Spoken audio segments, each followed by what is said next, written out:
Hello, greetings everyone. Today I would like to introduce you to the feminist approaches to literature. This topic is going to be very useful as we study different female authors that are very relevant for American literature. So let me just share my screen very quickly. And here we go. So the feminist approaches to literature, as I was saying, will give us some theoretical um, principles, theoretical background, so that we can approach texts written by women or texts written about women. We're going to be reading women authors from the United States from different periods of the history of literature in the United States. But these approaches can be used whenever there's a female character or a female voice in any literary text that you will ever encounter, not only in American literature, but in any other literatures, written in English or any other languages.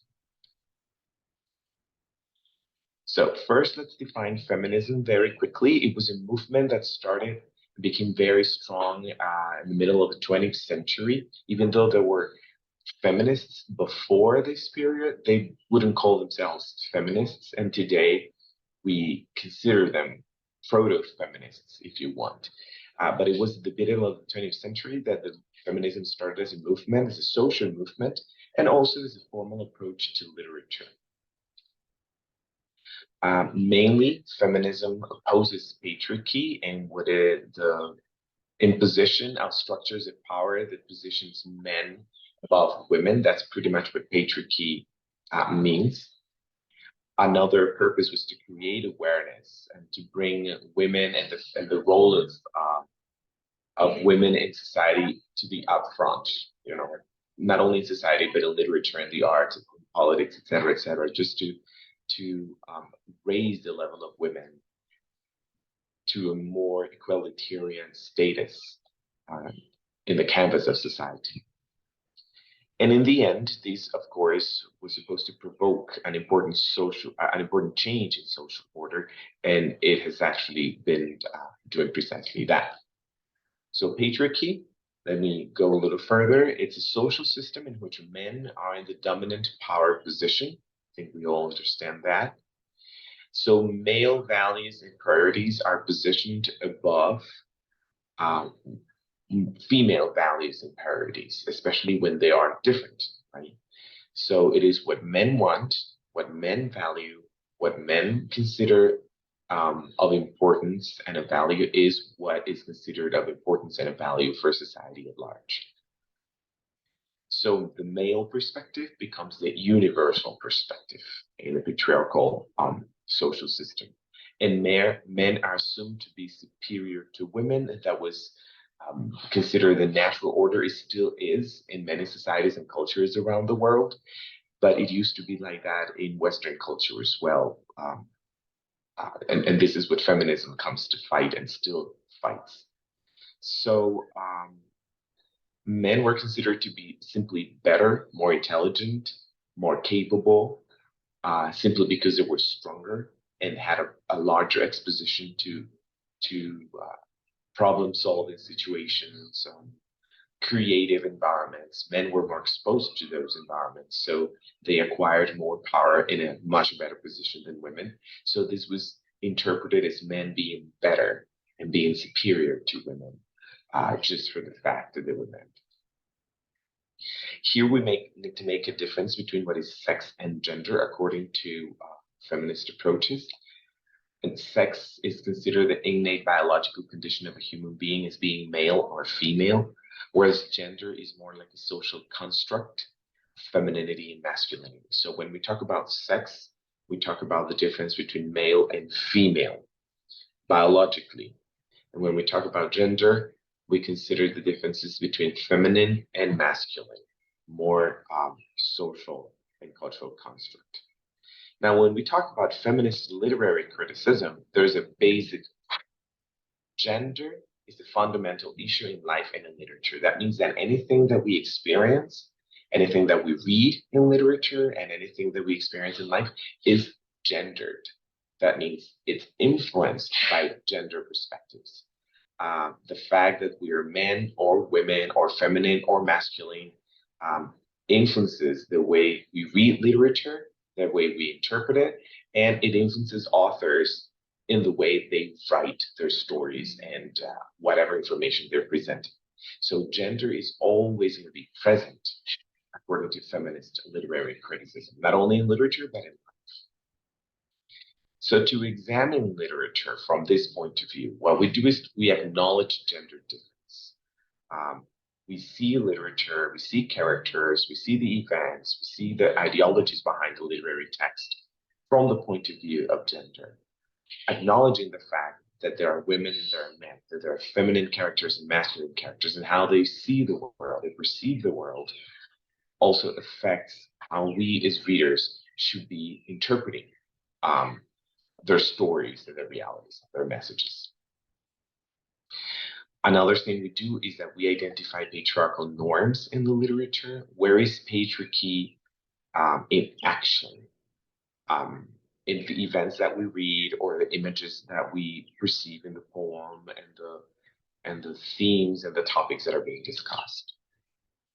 Also, another thing that feminist literary criticism does is that it recovers and reevaluates earlier writing by women. This was particularly important in the 20th century because what they did is that they went back in history, um, in literature, to reevaluate literature written by women that had been forgotten or had been ignored. They were brought back to the forefront of the literary stage, so to speak. So many female authors that we read today from previous centuries, we read them because in the 20th century, feminist critics um, were really interested in recovering them and re-evaluating them and reviving their literature and giving it a position that it had never been, um, that it had never enjoyed. So there's that. And then also, we study literature in terms of its social, historical, and psychosexual constructions of femininity and masculinity. So this has to do with the social historical criticism approach that we've been using because we're still focusing on the social and historical context, but this time we're focusing more on those constructions of femininity and masculinity within the context of the text, where and when it was written, and also in our own context as readers. How does our conceptions and constructions of masculinity and femininity affect the way we perceive the text and interpret it? Another thing is that feminist literary criticism encouraged women to write about themselves. So after the second half of the 20th century, much more female writers decided to express and to share their ideas, their stories, and their literature. So many women started to talk more about themselves. So we have more literature now that is written about women from the point of view of women. We don't get just the male perspective of women, but we get a more objective, if you wish, but at least more faithful depiction of women because it's written by women. Some issues that the feminist approaches deal with is patriarchal oppression. We're going to find that the literature that is approached from this point of view or that is written from this position focuses a lot on patriarchal oppression, the male gaze, which means the perspective of men, not only in literature, but in society, in popular culture, etc. How do men see women? How do men see other men? How do men see the relationships between genders? So in the literature that we read, we're also focusing on this male gaze. How do women see men seeing women, if you wish to? So the gaze is the perspective, the opinion that we have of others from our gendered position. Another issue that is very important is the concept of the one versus the concept of the other. The one is the center. The one is the norm, what is normal, what is accepted, what is valuable. The other is anything that is around it, is the periphery. The other is what is different, what is weird, what is difficult to accept, what doesn't fit the center, what doesn't fit the norm. So in this context, the one obviously would be men, whereas the other would be women. Women are the other. Women are the ones that are different. Women are the ones that are off. Women are the ones that are incomprehensible. Women are the ones that are strange, so to speak. So from a patriarchal position, this dichotomy of the one and the other applies to men and women. In other contexts, we also find this dichotomy in racial contexts and um, in sexual orientation context. But right now, men the one, women the other. Also, we study the social roles and statuses of women and men. What are the spheres where men work and develop themselves and develop their ideas? What are the spheres where women are entitled to act and to have agency? So, to give you an example, traditionally in the house, the sphere of women has been the kitchen, right? Whereas the sphere of men is not even the house, it's outside the house. They go out to work, they have relationships, they interact with other people, they solve problems that affect their society and their communities more directly than what women solve. Women are at home, taking care of the children, taking care of the house, of the husband. So those were some of the traditional spheres of men and women that have changed a lot throughout the years, of course.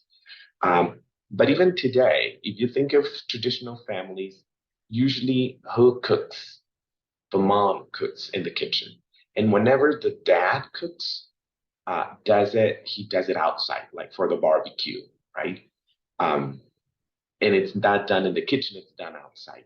So still we separate those spheres even or men cook as chefs at a restaurant professionally, right? Not at home. At home, mom does it. So these traditional social roles, of course, have placed women at a disadvantage in relationship to men, and the spheres of influence and the scope of influence that they have. Also, another thing that we look for in literature and that we pay attention to are the labels that we attach to men and women. So, women in English, particularly, have been referred to as Mrs. Somebody and then the name of the man. So, that Mrs. label, or the fact that we make a difference between Miss and Mrs., but for men, we just say Mr. So, even the ways women are addressed or the way they are referred to, as opposed to how men are referred to and addressed, are also points of analysis, focus of analysis when we analyze literature from feminist points of view. Also, the dialogue situations. How do men and women relate to each other? How do they talk to each other? And how do women talk to women? And how do men talk to men? This is very important in dramatic literary texts, but also in narrative and in poetry, because there are voices speaking to, there are also dialogues, and how women express themselves, uh, and how men express themselves. Are they doing it in the way that it's convenient to all of them or not? Are they doing it in the way that adjusts to the norm, or are they deviating from the norm? Those are some of the elements that we pay attention to. The descriptions of characters, how are women described, how are men described by narrators, by other characters, etc., and also how they're represented, what do they do, and how do the other characters see and react to what they do. So if a woman speaks loudly or uses foul language, this is a point, this is how this particular woman is represented. How are the other characters reacting to that? How is the narrator reacting to that? Is this perceived um,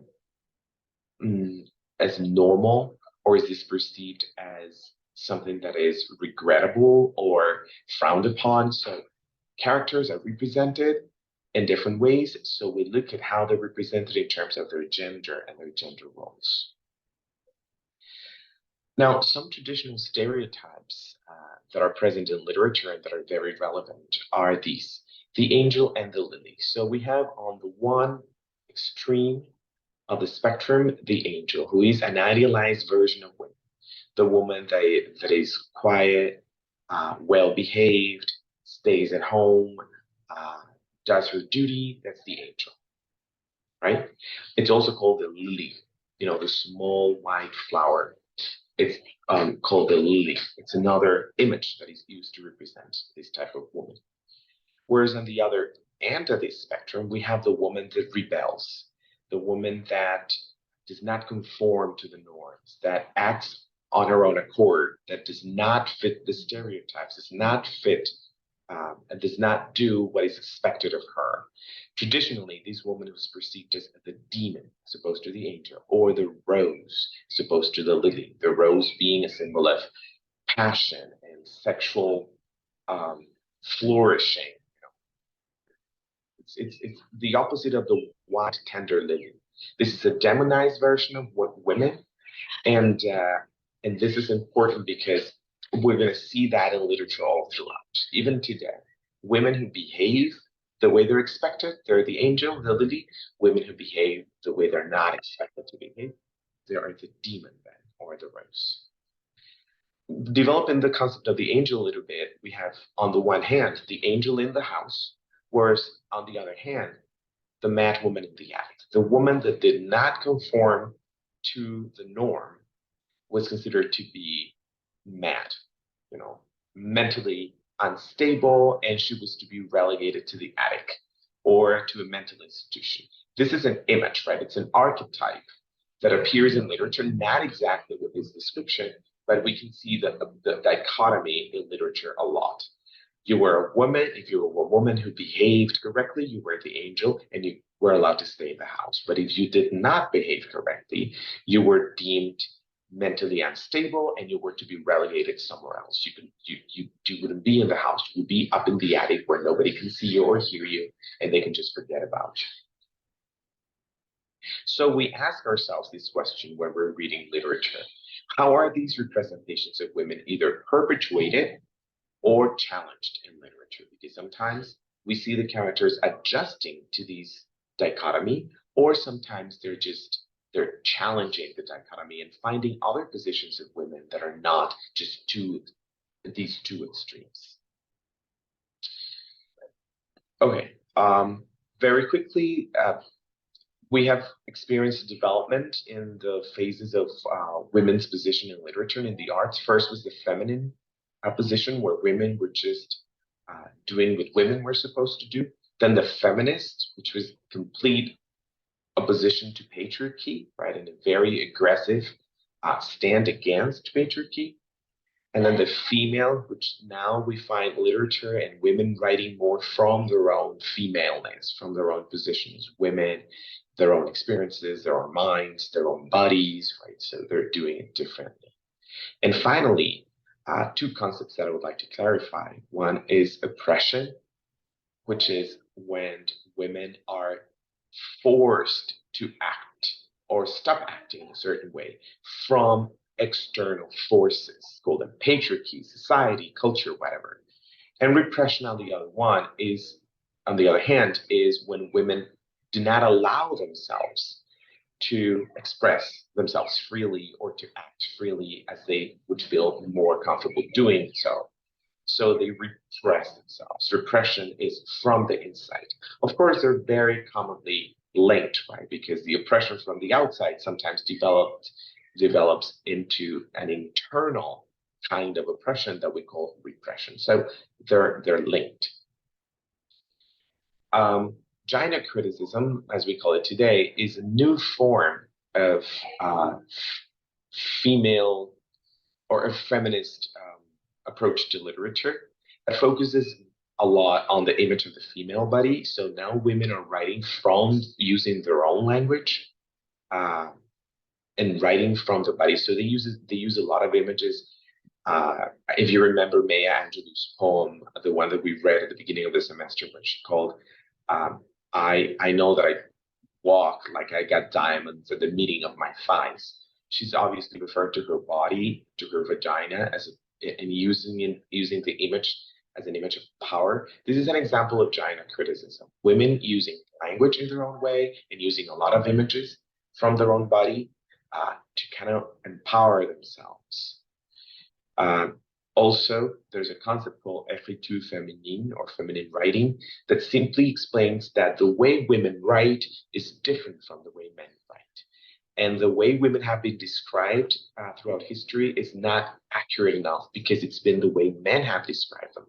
But now there's écriture féminine. Women write using their own approaches to themselves, to their bodies, to their images, to their position, but also using language to write in very particular ways, in their own particular ways. Okay, so this will be it for now.